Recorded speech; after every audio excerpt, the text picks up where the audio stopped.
જય શ્રી કૃષ્ણ ફ્રેન્ડ્સ, કેમ છો? આજના નવા વિડીયોમાં તમારું બધાનું સ્વાગત છે અને આશા કરું છું કે તમે લોકો મજામાં જ હશો. તો ફ્રેન્ડ્સ, સવારના 5:30 વાગ્યાનો ટાઈમ થયો છે. આજે હું તમારી સાથે મારું અર્લી મોર્નિંગ રૂટીન શેર કરીશ. તો મારી સવાર થાય છે કિચનથી. તો ચલો પ્રવેશ કરીએ કિચનમાં. તો સૌથી પહેલાં તો હું મારા માટે 15 થી 20 મિનિટ નીકાળું છું અને એમાં હું ડ્રાય ફ્રૂટ્સ ખાઉં છું અને ગરમ પાણી પીઉં છું. આજે ડ્રાય ફ્રૂટ્સ ઓછા છે કારણ કે અંજીર અને અખરોટ ખતમ થઈ ગયા છે. અધરવાઇઝ બદામ, અંજીર, અખરોટ અને કિસમિસ આ સવારે હું પલાળીને લઉં છું અને પ્લસ ગરમ પાણી પીઉં છું. એટલે 15 થી 20 મિનિટ હું મારા માટે સવારે નીકાળું છું અને એના માટે જો 15-20 મિનિટ વહેલી ઉઠું છું. આ જ મારું એક્ટિવનેસનું સિક્રેટ છે. આ રૂટીન હું બિલકુલ બી સ્કીપ નથી કરતી ડ્રાય ફ્રૂટ્સ ખાવાનું. તો ફ્રેન્ડ, તમે બી જો 40+ હોય તો જરૂરથી સવારે પલાળેલા ડ્રાય ફ્રૂટ્સ ખાવાનું ચાલુ કરી દેજો, કારણ કે તેનાથી બહુ જ ફરક પડે છે. જો તમને અશક્તિ, નબળાઈ એવું ફીલ થતું હોય તો 1 મહિના પછી તે બધું જ ગાયબ થઈ જશે અને તમારી બોડી એકદમ સ્ફૂર્તિવાળી થઈ જશે. તો ફ્રેન્ડ, આજ રાતથી જ ડ્રાય ફ્રૂટ્સ પલાળવાનું ચાલુ કરી દેજો. તમે બી ખાજો અને ઘરનાને બધાને પણ ખવડાવજો. એક વ્યક્તિ માટે 3 બદામ, 1 અંજીર, 1 અખરોટ અને 8 થી 10 કિસમિસ ઇનફ છે. અને પછી બસ બનાવી રહી છું ચા, કારણ કે ગમે એટલી ડાયટિંગ કરતા હોય, ચા વગર સવાર પડે જ નહીં. કારણ કે આપણે ગુજરાતીઓને ચાની હેબિટ ના હોય, ચા હેરિડિટીમાં મળેલી હોય. તો બસ અહીંયા હસબન્ડને ચા અને નાસ્તો આપી દઈશ. કાલ રાત્રે થેપલા બનાવેલા હતા લેફ્ટ ઓવર સબ્જીના. દૂધી ચણાની દાળનું શાક હતું ગુરુવારે, તો પછી એ વધ્યું હતું તો પછી બીજે દિવસે તેના થેપલા બનાવી નાખ્યા હતા. તો બસ હસબન્ડને ચા અને થેપલાનો નાસ્તો કર્યો અને મેં પણ થોડી ચા પીધી. વધારે નથી પીતી હું, અડધો કપ જેટલી લઉં છું, પણ ચા વગર તો મારું જે ગાડી છે કામ કરવાની એ ટ્રેક ઉપર આવે જ નહીં. તો બસ અહીંયા ચા પી લીધી છે. હવે ફટાફટથી હું મારું કામ સ્ટાર્ટ કરીશ, કારણ કે આજે વિડીયો સાથે મારે ટિફિન બનાવવાનું છે એટલે થોડું લેટ થાય, ડબલ ટાઈમ લાગે. તો બસ આજે હું બનાવવાની છું, ચોમાસું છે એટલે ભજીયા, પકોડા, જેને કે મકાઈના પકોડા. તો બસ એના માટે અહીંયા મેં એક મકાઈ લીધી છે, કારણ કે પાર્થિલ માટે જ બનાવું છું. અમે લોકો ભજીયાને એવું બહુ ઓછું ખાય છે. તમે મારા વ્લોગમાં જોઈ જશે કે બહુ ઓછા બને છે ભજીયા મારા ઘરમાં. તો અમે તો 3-3, 4-4 ખાલી ટેસ્ટ માટે ખાશું અને બાકી ટિફિનમાં ભરી દઈશ. તો અહીંયા મેં એક મકાઈ લીધી છે એને બસ સરસ રીતે વોશ કરી દીધી છે અને હવે તેનું કટિંગ કરવાનું છે. આખા દાણા નથી નીકાળવાના, દાણાના પીસીસ નીકાળવાના છે. એટલે જો તમે જોઈ શકો છો વિડીયોમાં કે એનું કટિંગ કેવી રીતે કરવાનું છે. એટલે એકદમ બારીક એનું જે ટેક્સચર છે તે બને. અધરવાઇઝ તમે તેને અધકચરું પીસી પણ શકો છો, પણ પીસવા કરતાં જો આવી રીતે જે કટિંગ કરેલું હોય ને તેના ભજીયા બહુ જ ક્રિસ્પી અને કુરકુરા બને છે. તો બસ અહીંયા મકાઈ લઈ લીધી છે. સ્વીટ કોર્ન છે એટલે થોડા સ્વીટ ભજીયા થશે. હવે આને એક બાઉલમાં ટ્રાન્સફર કરી દઈશું અને બાઉલ થોડું મોટું લેવાનું છે, કારણ કે હજી બીજા મસાલા નાખવાના બાકી છે. અને ત્યાં તો હસબન્ડનો પણ ટાઈમ થઈ ગયો છે જવાનો. તો હસબન્ડને પહેલાં સી ઓફ કરી દઈશું અને પછી ફરી પાછા back to pavilion in the kitchen. તો બસ અહીંયા હવે કેપ્સિકમ એક નાનું જ છે તો એ લીધું છે અને 2 ડુંગળી લીધી છે અને સુધારી દઈશું. કેપ્સિકમને બારીક કાપવાનું છે અને ડુંગળીને લાંબી લાંબી કાપવાની છે અને પછી તેની રિંગ્સને ખોલી નાખવાની છે. જેની રિંગ્સ ના ખુલે એને કાપી નાખવાની છે, પણ ડુંગળીને લાંબી અને ઝીણી રાખવાની છે. ઓકે, પછી તેને મકાઈ સાથે મિક્સ કરી દઈશું. આમાં તમે બટેટાની પણ પતલી ચિપ્સ કાપીને નાખી શકો છો અને પછી ધાણાભાજી નાખશું. ધાણાભાજીની જગ્યાએ તમે મેથી યા કસૂરી મેથીનો પણ યુઝ કરી શકો છો. પછી આદુ મરચાંની પેસ્ટ અને પછી બેસન નાખવાનું છે.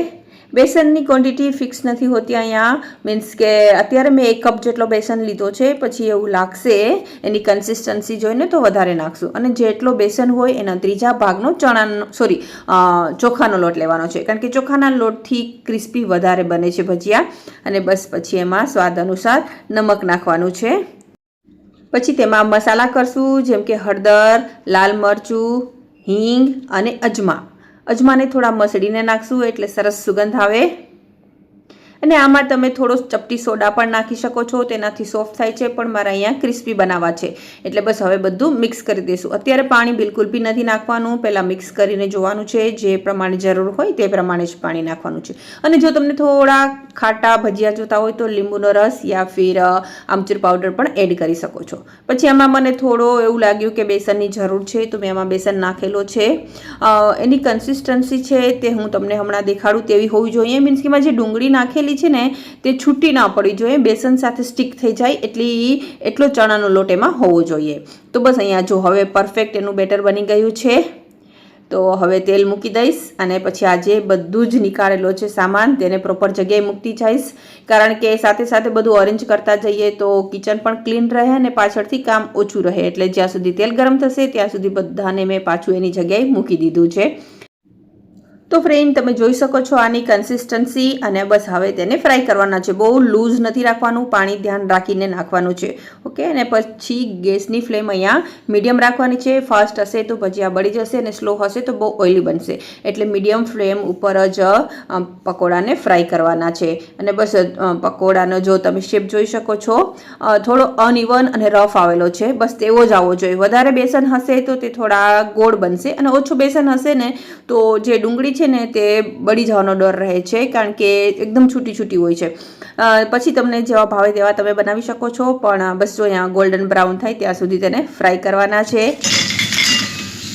જોયો ફ્રેન્ડ અવાજ કેટલા ક્રિસ્પી બન્યા છે. તો બસ જો અહીંયા મેં બધા જ પકોડા ફ્રાય કરી લીધા છે. થોડું બેટર રાખ્યું છે હસબન્ડ માટે. મેં તો એક બે જ ચાખ્યા છે, મને ચણાની આઈટમ થોડી ઓછી ભાવે છે. હા, ચણાની સ્વીટ જરૂરથી ભાવે છે, પણ ચણાના આવા પકોડા અને ભજીયા ને એવું હું ઓછું ખાઉં છું. પછી બસ અહીંયા પાર્થિલના કપડામાં આયરનિંગ કરીશ. પાર્થિલ નાવા ગયો છે. આ મારું રોજનું રૂટીન છે, જ્યારે નાવા જાય ત્યારે પાછળથી મારે આયરનિંગ કરવાનું, અને બસ પછી મારું કામ અહીંયા કમ્પ્લીટ થાય છે. હવે એની મેળે તે રેડી થઈ જશે અને મારે ખાલી ટિફિન ભરવાનું છે. બસ જો એ ટિફિન પણ મેં ફેન નીચે રાખી દીધું હતું એટલે ઠંડુ થઈ ગયું છે. તેની સાથે એને સોસ આપીશ. એને તીખું તીખું વધારે ભાવે છે સ્વીટ કરતાં પાર્થિલને, એટલે અહીંયા મેં એને તીખો હોટ રેડ ચીલી સોસ આવે છે તે જ આપ્યો છે. અને બસ અહીંયા પકોડા બી ઠંડા થઈ ગયા છે તો તેને પણ પેક કરી દઈશ. તો ફ્રેન્ડ એને પણ પકોડાને એવું ઓછું ભાવે છે, પણ ક્યારેક ક્યારેક ચાલે, કારણ કે ટિફિનના મેનુ બહુ જ ઓછા છે જે એને ભાવે એવા.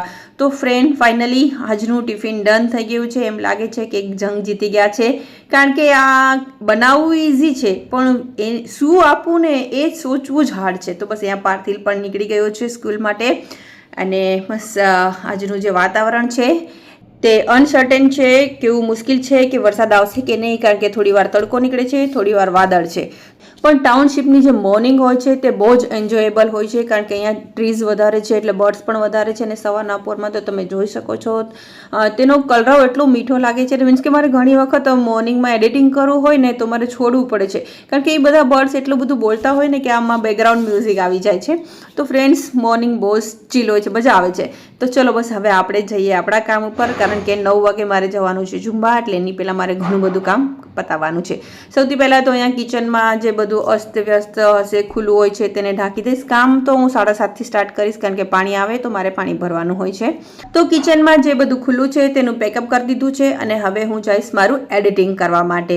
તો ફ્રેન્ડ તમને લોકોને ખબર જ છે કે હું ડિજિટલ બિઝનેસ કરું છું ઓનલાઈન, તો મારે મોબાઈલથી કામ વધારે હોય છે, એટલે મોબાઈલમાં મારે દરરોજના 2 થી 3 કલાક આપવા પડે છે. એકી સાથે નથી આપવા પડતા, બસ અડધી કલાક જેટલો ટાઈમ સવારે આપું છું, બપોરે વધારે ટાઈમ આપું છું. ટ્રેનિંગ હોય છે, પ્લસ બપોરે હું થોડી ફ્રી પણ હોઉં છું, અને સાંજે રાત્રે થોડો આપું છું ટાઈમ.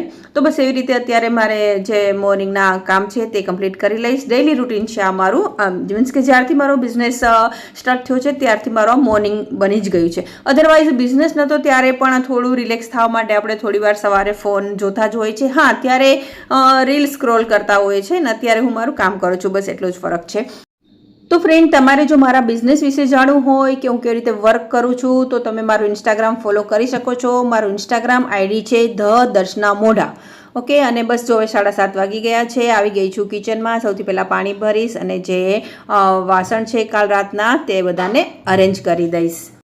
તો ફ્રેન્ડ મારી મોર્નિંગ છે તે થોડી બિઝી અને ભાગાદોડીવાળી હોય છે, કારણ કે મારો ટાર્ગેટ હોય છે કે જેટલું બને તેટલું આખા દિવસનું કામ હું મોર્નિંગમાં ખતમ કરું, પછી મને મારા બિઝનેસ માટે અને મારા માટે થોડો મને ટાઈમ મળે. અને મારી ટ્રેનિંગ પણ ઓલમોસ્ટ બપોરે જ હોય છે, તો હું બપોર પછી ઓલમોસ્ટ કંઈ જ કામ નથી રાખતી. અને ફ્રેન્ડ જો અહીંયા દહીં જમાવ્યું હતું તે જામી ગયું છે, તો તેને ફ્રીઝમાં મૂકી દઈશ. કિચનનું ઓલમોસ્ટ કામ ખતમ કરી દીધું છે, અને હોલ અને બેડરૂમ છે તે ઓલમોસ્ટ હું રાત્રે જ ક્લીન કરીને સૂવું છું, એટલે સવારે મારે ઓછું કામ રહે. તો બસ આ એક રૂમ મારે ક્લીન કરવાનો હોય છે, તો બેડને અરેન્જ કરી દઈશ. અને પછી આવી ગઈ છું કિચનમાં. ચા બનાવી લીધી છે નાસ્તા માટે. મેં નાસ્તો હું નાઈને કરીશ, પણ અત્યારે મેં ચા બનાવીને મૂકી દીધી છે અને પછી જતી રહી હતી નાહવા માટે. અને નાહી અને હવે થોડું જે મારું રૂટીન છે મોઇશ્ચરાઇઝર લગાવવાનું તે લગાવીશ. જુમ્મામાં જાઉં છું તેની પહેલાં હું ખાલી મોઇશ્ચરાઇઝર જ લગાવું છું. અધરવાઇઝ મારું થોડું સીસી ક્રીમ અને જે એક હાઇલાઇટર છે તમારી સાથે મેં શેર કર્યું હતું, સ્ટ્રોપ ક્રીમ, એ બંનેને મિક્સ કરીને લગાવું છું. પણ અત્યારે તો જ્યારે હું ઝુમ્બામાં જાઉં છું ત્યારે ઓનલી મોઇશ્ચરાઇઝર લગાવું છું, અને તે પણ થોડું જ, કારણ કે અત્યારે વાતાવરણ મોઇસ્ટ જ છે. અને બસ પછી હવે હેર કોમ્બ કરીશ અને પછી પૂજા કરીશ અને પછી હું નાસ્તો કરીશ. તો ફ્રેન્ડ, મંડે ટુ ફ્રાઈડે મારું રૂટીન ફિક્સ હોય છે. 9 to 10 ઝુમ્બા ક્લાસ જવાનું હોય છે, એટલે એની પહેલાં ઓલમોસ્ટ હું બધું કામ ખતમ કરી લેતી હોય છે. પણ સેટરડે સન્ડે થોડુંક ચેન્જ થઈ જતું હોય છે, કારણ કે સન્ડેના પાર્થિલને બી રજા હોય છે અને સેટરડે સન્ડે મારે ઝુમ્બામાં પણ રજા હોય છે. તો બસ અહીંયા ટોવેલ બહાર સુકાવી દીધા છે. વાતાવરણ આજે ડાઉટવાળું છે, વરસાદ આવશે કે નહીં ખ્યાલ નથી આવતો, કારણ કે થોડી વાર તડકો નીકળે છે, થોડી વાર વાદળ આવી જાય છે. તો ચલો હવે સૌથી પહેલાં તો સૂર્ય ભગવાનને જલ અર્પણ કરીશ અને પછી દીવાબત્તી કરીશ. તો 8 વાગે હું નાવા જતી જ રહું છું, એટલે મારું 8:45 સુધીમાં પૂજાનું બધું કામ પતી જાય. તો જોઈ શકો છો ફ્રેન્ડ, સૂર્ય ભગવાન દેખાતા જ નથી, વાતાવરણ એકદમ ક્લાઉડી છે અને થોડી વાર દેખાશે એટલે હમણાં તડકો આવશે. અને બસ પછી અહીંયા મારી પૂજા પૂરી કરીશ. ઝુમ્બામાં જતાં પહેલાં પૂજા અને બ્રેકફાસ્ટ આ બંને ટ્રાય કરું છું કે મારું થઈ જાય, કારણ કે 10 વાગે હું આવું છું, પછી 10:30 સુધી તો મારું કામ સ્ટાર્ટ થાય છે, કારણ કે થાક બહુ લાગે છે. તો પછી હું પૂજા કરું તો મારું જે કિચનનું કામ છે તે 11 વાગે જાય સ્ટાર્ટ થતાં, અને 11 વાગ્યા પછી મારું જે મોબાઈલનું કામ છે તે કટકે ચાલુ થઈ જતું હોય છે. અને બ્રેકફાસ્ટ બી કરવો જરૂરી છે, કારણ કે ઝુમ્બામાં મીન્સ કે એક્સરસાઇઝમાં મહેનત તો લાગે જ છે, અને સવારથી ભાગાદોડી કરતા હોય એટલે, અને કાલ રાત્રે જમેલું હોય એટલે નાસ્તો કરવો જરૂરી છે. અને બસ પછી અહીંયા નાસ્તો કરી લીધો છે, ચા અને થેપલાનો. અને પછી બસ હવે 9:05 છે. આજે મારે ચાલીને જવાનું છે, કારણ કે સ્કૂટર નથી, હસબન્ડની મોર્નિંગ શિફ્ટ છે. ઝુમ્બા ક્લાસ જોઈન કરવાના 2 રીઝન છે, કારણ કે મારો જે બિઝનેસ છે અને યુટ્યુબ છે તેમાં મારે એડિટિંગ કરવાનું હોય છે, એટલે બેસીને કામ વધારે હોય છે, એટલે થોડી એક્સરસાઇઝ જરૂરી છે. અને 40+ પછી તો બોડીને વધારે ફિટ રાખવું જરૂરી છે, કારણ કે ઘણા બધા ચેન્જીસ થતા હોય છે. પ્લસ હું ઘરની બહાર ઓછી નીકળું છું, તો આ ઝુમ્બા ક્લાસીસના બહાને દિવસમાં 1 ટાઈમ મારું થોડું આઉટિંગ પણ થઈ જાય. તો કોપર ક્લબ પહોંચી ગઈ છું. ઝુમ્બા ક્લાસ ડાન્સ ક્લાસ છે તેમાં જ થાય છે કોપર ક્લબમાં. તો બસ અહીંયા હવે આજે સૂર્ય નમસ્કાર છે તો સ્ટાર્ટ કરી દીધા છે. હર ફ્રાઈડેના સૂર્ય નમસ્કાર હોય છે, તો 10 થી 15 જેટલા સૌથી પહેલાં સૂર્ય નમસ્કાર કરીએ છીએ અને પછી થોડી એક્સરસાઇઝ કરીએ છીએ. અને ફ્રેન્ડ, હવે નવરાત્રિના પણ થોડાક જ મંથ બાકી છે, તો ડાન્સ ક્લાસમાં બધી જગ્યાએ ગરબા ક્લાસ પણ સ્ટાર્ટ થઈ ગયા છે. તો હવે નેક્સ્ટ મંથથી આઈ થિંક સો કે ઝુમ્બાની જગ્યાએ અમારા પણ ગરબા ક્લાસીસ સ્ટાર્ટ થશે. ગરબા પણ એક બેસ્ટ એક્સરસાઇઝ છે, તમારો આખા બોડીનું વર્કઆઉટ એમાં થઈ જાય છે. તો બસ હવે ઝુમ્બાના ક્લાસ ખતમ કરી અને આવી ગઈ છું ઘરે. અને બસ હવે તો હું અડધી કલાક રિલેક્સ થઈશ, કારણ કે સવારના 5 વાગ્યાની ઉઠી છું, ત્યારની આમ જ છું, બિલકુલ બી બેઠી નથી. એટલે થોડીક વાર અત્યારે હું આરામથી બેસી છું અને પછી બસ હવે ચેન્જ કરીને આવી ગઈ છું કિચનમાં. સૌથી પહેલાં તો દૂધ આવી ગયું છે, તો દૂધ લઈ લઈશ અને તેને ગરમ મૂકી દઈશ. આ પણ મારું સેમ રોજનું રૂટીન છે. અને લંચ પણ મારે શું બનાવવું છે તે હું મોર્નિંગમાં જ માઇન્ડમાં ડિસાઇડ કરી લઉં છું, એટલે આવીને સીધું લાગી જ જવાનું રહે. તો આજે બનવાનું છે ચોળી બટેટાનું શાક, ભાત અને રોટલી. તો ભાત પલાળી દીધા છે, પહેલાં ચોળી અને બટેટાને બાફી લઈશ, પછી ભાત બોઇલ કરી દઈશ. અને જો અહીંયા શાક પણ બનાવી દીધું છે, લોટ બી બંધાઈ ગયો છે, ઓલમોસ્ટ બધું રેડી થઈ ગયું છે. અને બસ હવે હું કરીશ મારું એડિટિંગનું કામ. અને 11 વાગે હું એડ ચલાવું છું, ફેસબુક ઉપર મારા બિઝનેસની એડ આવે છે, તો ત્યારથી મારું મોબાઈલનું કટકે કામ સ્ટાર્ટ થઈ જાય છે.